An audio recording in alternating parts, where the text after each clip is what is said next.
22শে জানুয়ারি 2024 এই দিনটি আপনারা সবাই জানেন, কারণ এই দিনকেই আমাদের অযোধ্যার রাম মন্দিরে উদ্বোধন হয়েছিল। কিন্তু যবে থেকেই এই রাম মন্দিরের উদ্বোধন হয়েছে তবে থেকেই এই রাম মন্দিরের মধ্যে অনেক অলৌকিক ঘটনা ঘটে চলেছে, এবং আজকের ভিডিওতে আমি আপনাদেরকে সেই সমস্ত অলৌকিক ঘটনার কথা বলবো। তো আজকের ভিডিওটা আপনারা শুরু থেকে শেষ পর্যন্ত ধৈর্য সহকারে দেখবেন। তো চলুন প্রভু শ্রীরামের নাম নিয়ে শুরু করি আজকের ভিডিও।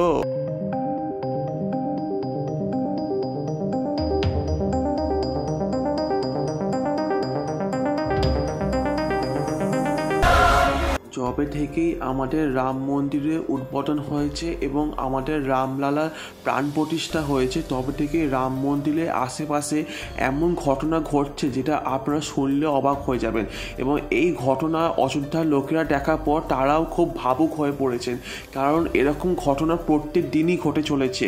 এরকম অলৌকিক ঘটনা এর আগে কোনো দিনও হয়নি, যেন মনে হচ্ছে প্রভু শ্রীরাম পৃথিবীতে এসে আমাদের সকলকে এরকম অলৌকিক লীলা দেখাচ্ছে।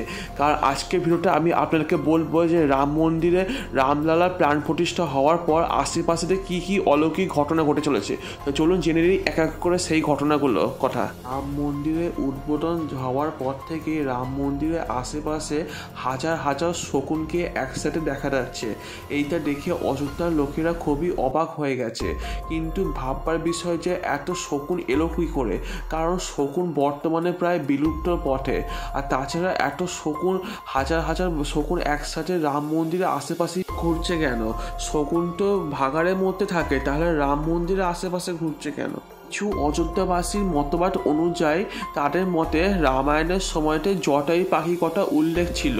তাদের মতে যে জটায়ু বংশধর হচ্ছে এই পাখিগুলো, কারণ শকুনটা প্রায় বিলুপ্ত পথে, আর তাছাড়া শকুন এখানে এত তাড়াতে আসবে না, তাই জন্য ওরা এই এগুলোকে শকুন না ভেবে জটায়ু বংশধর ভাবছে, কারণ জটায়ু পাখি হয়তো এসেছে প্রভু শ্রীরামকে দর্শন করবার জন্য। এটা সত্যি একটা বিরল অলৌকিক ঘটনা। আপনারা কি বলেন সেটা আমাকে অবশ্যই কমেন্ট করে জানাবেন। শুধু শকুন নয়, শকুনের পাশাপাশি প্রচুর পরিমাণে ভাল্লুকের দেখা পাওয়া যাচ্ছে। হ্যাঁ বন্ধুরা, রাম মন্দিরের আশেপাশে রাত্রির দিকে প্রচুর পরিমাণে ভাল্লুকের দেখা পাওয়া যাচ্ছে। রাম ভক্তরা নিজেদের মধ্যে বলা বলি করছে যে এইগুলা কেউ না, এইগুলো হচ্ছে জাম্বুবানের অবতার। কারণ আমরা রামায়ণের সময়তে জাম্বুবানের কথা জানতে পারি। জাম্বুবান ভাল্লুকদের রাজা, রাবণকে হারাবার জন্য রামকে সাহায্য করেছিল এই জাম্বুবান।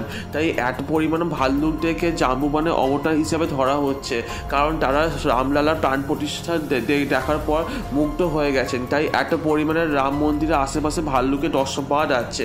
এটা সত্যি একটা বিশাল বড় অলৌকিক ঘটনা। ভাল্লুকের পাশাপাশি অযোধ্যার রাম মন্দিরের সামনে প্রচুর পরিমাণে বাঁদরকে দেখা যাচ্ছে। একসাথে লক্ষ লক্ষ বাঁদর রাম মন্দিরের সামনে এসে উপস্থিত হয়েছে। এবার প্রশ্ন উঠছে যে এত বাঁদর একসাথে এলো কি করে? কিছু অযোধ্যাবাসীদের মতবাদ অনুযায়ী তাদের মতে এই বাঁদরগুলো নাকি চিত্রকূট থেকে নাকি এসছে। আপনাদের জানকারির জন্য বলে দিই, চিত্রকূট হচ্ছে এমন একটা জায়গা যেখানে প্রভু শ্রীরামের কর্মভূমি ছিল। প্রভু শ্রীরাম এবং মাতা সীতা যাতে 14 বছরের বনবাসের মধ্যে 11 বছর এখানেতেই ছিল। তাই বলাই যায় এই একসাথে চিত্রকূট থেকে এত বাঁদর এসে রাম মন্দিরের সামনে উপস্থিত হওয়া এটা সত্যিকারের বিরল একটা অলৌকিক ঘটনা। তো বন্ধুরা, যবে থেকে অযোধ্যার রাম মন্দিরে রামলালার প্রাণ প্রতিষ্ঠা হয়েছে তারপর থেকে এত রকম অলৌকিক ঘটনা ঘটে চলেছে। এই বিষয়ে আপনাদের কি মতবাদ সেটা আমাকে অবশ্যই কমেন্ট করে জানাবেন, এবং কমেন্টে অবশ্যই জয় শ্রীরাম লিখতে ভুলবেন না। আজকের ভিডিওটা যদি আপনাদের ভালো লাগে তাহলে অবশ্যই লাইক করে দেবেন। এরকম ধরনের ভিডিও দেখবার জন্য আমার চ্যানেলটাকে সাবস্ক্রাইব করে পাশে বেল আইকনটা প্রেস করে অল সিলেক্ট করে দেবেন। দেখা হবে পরের ভিডিওতে।